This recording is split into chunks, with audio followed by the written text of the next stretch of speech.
더불어민주당에서는 국회의장 경선 후폭풍이 거셉니다. 지난 목요일에 우원식 의원이 국회의장 후보로 선출됐는데 그 하루 만에 당원 약 4천 명이 탈당 신청을 했다고 하고요. 강성 당원들 사이에서는 우원식 의원 지지로 소위 뒤통수를 친 의원들을 응징하겠다, 색출해야 한다, 이런 목소리까지 나오고 있는 상황이라고 합니다. 강 부위원장님, 실제로 분위기가 어떤가요? 네, 일부 강성 지지자들은 사실 추미애 그 당선인에 대한 애정이 깊었나 보죠. 예. 그래서 거기에 또 실망을 해가지고 보니까 당의 주인은 당원인데 당원의 뜻이 제대로 전달되지 않았다고 좀 실망한 부분이 분명히 있긴 한 것 같아요. 근데 저는요, 이번에 그 추미애 당선인의 어떤 탈락도 안타깝긴 하지만 저희 민주당의 이번 우원식 국회의장 후보를 선출함으로써 최소한 두 가지의 성과가 있었다고 봐요. 그러니까 국민 중에서도 그런 저희 민주당에 대해서 지적을 한 점이 있었는데 그 무엇이냐면 강성 지지층에 너무 휘둘린다 라는 지적이 있었는데 예. 저희가 민주당이 강성 지지층에 휘둘리는 정당이 아니라는 것을 증명한 거예요. 그리고 명심이 어디 있었다 저기 있었다 이런 오해들이 있었는데 그런 것도 다 불식시키고 또 민주당의 추대로 가는 거 아니냐. 그래서 민주당이라는 이름에 민주당을 빼야 되는 거 아니냐. 그런 지적도 있었는데 저희가 그런 것들을 깔끔하게 해소했다라는 점에서 저는 이번 국회의장 경선이 저는 참 의미가 있었다 이렇게 평가하겠습니다. 장윤주 변호사께서 보시기에는 이게 국회의장 후보를 선출하는 과정에서 본인이 지지하지 않았던 후보가 선출됐다는 이유로 약 4천 명이 탈당 신청을 했다는 게 제가 봤을 때 좀 놀라운 결과였던 것 같거든요. 어떻게 보셨을까요? 그렇죠. 다소 이제 이례적인 상황인 건 분명합니다. 사실 우리가 그동안 기억을 뒤집어 보자면 역대 국회의장 경선에서 이렇게 많은 국민들과 당원들이 관심을 보이셨던 게 저는 처음인 것 같습니다. 예. 그만큼 이번 국회의장 경선에서만큼은 당원들도 그리고 국민들도 많은 관심 갖고 주목을 하셨던 것도 분명한데요. 그렇기 때문에 이 결과가 다소 예상했던 것과 다르다라는 지금 평가가 있기 때문에 또 당원 내에서는 좀 일부 실망하신 분들도 계시고 또 다소 격앙된 분들도 계시는 것도 분명합니다. 그렇지만 이럴 때일수록 또 당이 또 지도부의 숙제는 결국 당이 이제 분열되지 않고 이런 부분들을 하나로 담아가면서 또 당원들과 국민의 민심까지 받들어서 22대 국회에서 어떻게 일을 잘할 것이냐 그것이 이제 숙제로 남은 것으로 봐야 될 것 같습니다. 예. 물론 일각에서는 지나치게 명심이 개입됐다 이런 비판들도 있지만 저는 또 결국 돌아와서 생각해 본다면 인위적인 교통 정리가 있었다든지 또는 명심이 이른바 개입했다든지 이런 부분들이 지나친 과한 해석이 아니었는가라고 또 돌아봐야 될 지점도 있다고 생각됩니다. 사실 우원식 의원도 그리고 추미애 당선인도 두 분 모두 다 공이 명심 마케팅을 했다면 했다고 볼 수 있는 측면이 있거든요. 그렇기 때문에 단순히 우원식 의원이 지금 경선에서 당선됐기 때문에 명심 개입의 역풍이다라고 해석하는 것은 저는 정말 과한 해석의 영역이라고 보이고요. 예. 결국에 22대 국회에 가서 전반기 국회의장으로서 어떤 모습을 보여주는지 이런 부분들을 지켜보면 될 것이라고 보입니다. 장 변호사께서는 과한 해석이라고 하셨지만 그 과한 해석에 불을 붙인 사람이 있습니다. 바로 미안하다라고 이야기를 한 정청래 최고위원이고요. 여기에 정면으로 반박한 우원식 당선자입니다. 목소리 듣고 오겠습니다. 퇴행을 하기도 하고 그래도 역사는 한 걸음 한 걸음 앞으로 전진해 왔습니다. 어제 국회의장 선거 결과로 많은 당원과 지지자들께서 실망하고 분노하고 있습니다. 미안하고 미안합니다.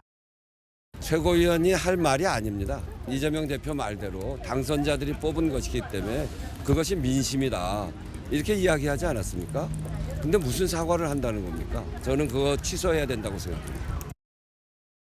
구자영 차장님. 네. 우원식 의원이 상당히 강하게 맞받아쳤고요. 네. 정청래 최고위원도 그런 뜻은 아니다. 갈라치기 아니다. 오해 푸시라 이렇게 얘기를 했는데 네. 친명계 일변도였던 민주당에서 좀 분열 조짐이 보이는 거 아니냐 이런 해석도 나오더라고요. 분열 조짐으로 해석할 수도 있고요. 앞으로 다가오는 민주당 차기 전당대회와 관련해서 해석할 수도 있습니다. 정청래 최고위원께서 당대표에 다시 지도부에 도전할지는 모르겠습니다만 강성 지지층들에게 이렇게 미안하다라고 얘기한 것은 앞으로 있을 이 당의 전당대회와 관련된 뜻이 좀 담겨 있을 수 있다 이렇게 보여지고요. 예. 우원식 의원의 경우에는 어쨌든 이 22대 국회 당선자들의 민의가 모아져서 자신이 선출됐는데 이걸 가지고 미안하다라고 하면 자신이 선출된 것이 마치 잘못된 것처럼 비칠 수 있는 거 아닙니까? 예. 이제 그러다 보니까 즉각적으로 좀 반발이 나온 것으로 보입니다. 저는 한 가지 좀 생각해 볼 점이요. 우원식 의원이 국회의장 선출됐다고 해서 4천 명의 강성 당원이 탈당했다고 하는데 민주당 당원 수가 몇백만 명 정도 되는 거 아닙니까? 제가 작년에 총선 전에 경기도당에서 정당 사상 처음으로 100만 명을 넘어섰다라는 보도 자료를 본 기억이 나거든요. 예. 만약에 100만 명만 하더라도 4천 명이면 0.5%도 안 됩니다. 그런 정도의 강성 당원이 이탈했다고 해서 이것이 뭔가 이 당심이 이탈을 하고 있다 이렇게 해석하는 것은 과도한 해석일 가능성이 크고요. 총선 때 자신이 밀고자 하는 후보를 지지하기 위해서 권리당원으로 입당한 많은 당원들이 총선이 끝나면 이 탈당했던 것이 과거 총선 이후의 역사였습니다. 예. 그런 자연스러운 어떤 반발 또는 이 탈당으로 보는 측면이 오히려 합리적이지 않을까 하는 생각이 듭니다. 이 해석 어떻게 들으셨어요? 네, 맞습니다. 근데 제가 혹시 당원들이 오해할까봐 제가 수치를 말씀 안 드렸었는데 저희가 2023년 기준으로 저희 민주당 당원이 한 480만 정도 되거든요. 480만? 네, 그러면 뭐 4천여 명 정도가 탈당을 했다고 하면 0.01 이네. 예, 되게 이제 뭐 미미한 수치입니다. 하지만 미미한 수치라고 해도 탈당하는 당원들에게 잘 가시라고 할 수는 없는 거 아니겠습니까? 예. 그리고 이분들이 탈당해서 뭐 조국 혁신당을 가겠다라고 하셨는데 그것도 말이 안 되는 거예요. 왜냐? 조국 혁신당에는 문재인 정부 인사들이 많이 있잖아요. 예. 근데 추미애 후보자 같은 경우는 문재인 정부 인사들하고 좀 사이가 안 좋아요. 그렇기 때문에 조국 혁신당으로 가는 것도 말이 안 된다. 그래서 다만 지금 좀 화가 나셔가지고 탈당하지만 나중에 어떤 선거 국면이 있으면 다시 돌아오실 거라고 믿고요. 결국 집에는 회초리 드는 사람이 있으면 달래주는 사람도 있어야 됩니다. 네. 그런 차원에서 화가 난 당원들을 정청래 의원이 조금 달래주려고 했는 건데 그러한 과정 속에서 표현이 분명히 잘못됐다. 이렇게 말씀드리겠습니다. 그러니까요. 우원식 의원 입장에서는 굉장히 섭섭했을 것 같아요. 그렇죠. 우원식 의원 입장에서는 본인이 열심히 노력해가지고 선택을 받았는데 거기에 대해서 잘못됐다. 사과하면 되게 황당한 거죠. 예. 그래서 정청래 의원이 죄송하다고 이렇게 사과를 한 것이고 제가 다시 말씀드리지만 어떤 화가 난 당원들도 달래는 분들도 분명히 있어야 됩니다. 이게 탈당하신 분이 4천 명인 거지 사실 심적으로 실망하신 분들은 더 있을 수가 있기 때문에 예. 당에 또 달래주는 부분을 정청래 의원이 하다 보니 좀 발언이 좀 부적절했던 것 같다. 이렇게 말씀드리겠습니다. 근데 국민의힘에서는 예. 이 팬덤 정치에 갇혀서 협치를 저버리면 역풍을 맞게 될 것이다. 이런 경고성 메시지를 내놨더라고요. 네. 지금 사실 민주당이 팬덤 정치에 갇혀서 강경 일변도 그러니까 대여 투쟁 일변도로 가고 있는 거잖아요. 이번에 저는 국회의장 민주당 내에서 당내 선거지만 들여다보면서 이재명 대표의 명심이 그러면 과연 어디에 있었던 건가 이런 부분들에 대해서 다시 한번 좀 살펴봐야 할 필요가 있다고 생각합니다. 당심 그러니까 당원들이 갖고 있던 생각은 분명히 추미애 후보에게 있었던 건 사실인데 예. 우원식 의원이 얘기했던 것처럼 이재명 대표가 형님이 국회의장 적격이죠. 이렇게 얘기했다는 것 자체가 저는 이게 뭐 우원식 의원이 허언을 했다고 생각하지는 않거든요. 그러니까 이재명 대표의 명심이 반드시 추미애 의원에게 있었던 것 같지는 않다. 이렇게 생각이 들고요. 예. 어제 이재명 대표도 그래서 호남 당원들 만난 과정에서 이번 의장 선거 관련해서 좀 꾸짖는 목소리가 크지 않을까 걱정했는데 그런 얘기가 없었다고 해서 안심이었다라는 얘기도 하게 했는데 이재명 대표는 이 팬덤 정치에서 벗어나야 합니다. 그렇지 않고는 지난번에 얻었던 47.5%인가요? 대선에서 얻었던 그 득표율을 벗어나기 어려울 겁니다. 예. 그게 이분이 대통령으로 가는 과정에서 반드시 넘어야 할 과제라고 저는 생각하고 있습니다. 예. 협치를 저버린다면 역풍에 직면할 것이다라는 어제의 이 여당의 논평이 왜 팬덤 정치랑 협치가 무슨 관계일까 저는 개인적으로 궁금했는데 이게 아마도 이것 때문이 아닌가 싶습니다. 우원식 의원이 그저께 이렇게 밝혔습니다.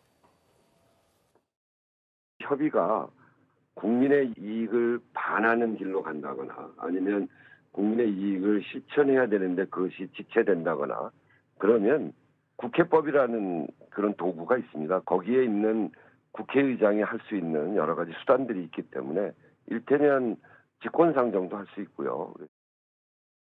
정광재 변호사님, 그러니까 이런 것 같아요. 우원식 의원이 이 팬덤 정치의 눈치를 보느라 혹은 민주당 강성 지지층의 눈치를 보느라 민주당에 유리한 쪽으로만 국회의장 직무를 수행하려는 것 아니냐라는 우려 때문에 국민의힘에서는 협치를 저버리지 말라는 경고성 메시지를 내는 거 아닌가요? 네, 그렇죠. 이 팬덤 정치가 위험한 것은 우리 국가 전반의 전체적인 이익보다는 자기를 지지해주는 사람들의 이익을 위해서 선택을 강요받을 수밖에 없다는 거죠. 예.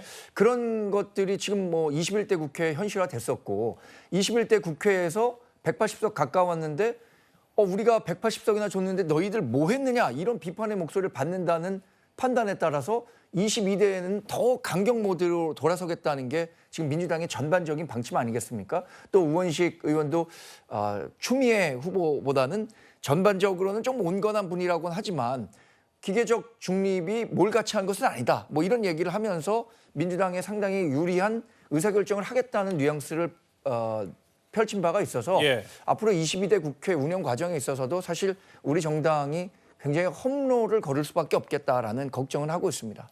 국회 상임위 구성에 대해서도 다음 달 중으로 구성을 끝내겠다 이렇게 이야기를 했습니다. 우원식 의원이. 근데 장현주 변호사님, 네. 이렇게 되면은 절대 다수당이 민주당이 상임위를 독식하는 거 아니냐 이런 우려도 나오거든요. 어떻게 보세요?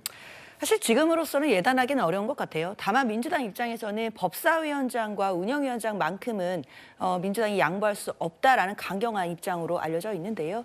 아무래도 법사위원장이 갖는 또 중요한 의미가 있고 또 운영위원회가 갖는 또 대통령실이 이제 그 관할 기관이라는 점, 이 점을 생각한다면 양보하기 어렵다는 입장으로 보입니다. 그러나 이제 상임위원장 전체를 독식하는 게 여부는 사실 지금으로서는 판단하기는 어려운 것 같고요. 당연히 그런 부분에서는 여당과의 또 어느 정도 상의하거나 중재하거나 이런 과정들이 남아 있는 것이고, 아마 우원식 국회의장이 이제 의장이 된다라고 한다면 사실 이 원구성 때문에 너무 시간이 지체되는 것은 보기 어렵다라는 취지로 보이거든요. 예. 이 원구성이 안 된다는 것만으로 그냥 국회가 문도 못 열고 또 뭐 6월이 지나고 7월이 지나고 이렇게 된다라고 한다면 또 국민들께 면목이 없는 것이기 때문에 그런 차원에서 원론적인 의미로 국회의장이 갖는 권한을 행사하겠다. 그것도 적극적으로 행사하겠다라는 취지이기 때문에요. 22대 국회가 개원하고 의장으로서 어떻게 직무를 수행하는지를 보고 평가해도 늦지 않을 것 같습니다. 강 부위원장께서 평가하시기에 우원식 의원은 그래도 협치를 좀 우선시하는 인물이겠죠?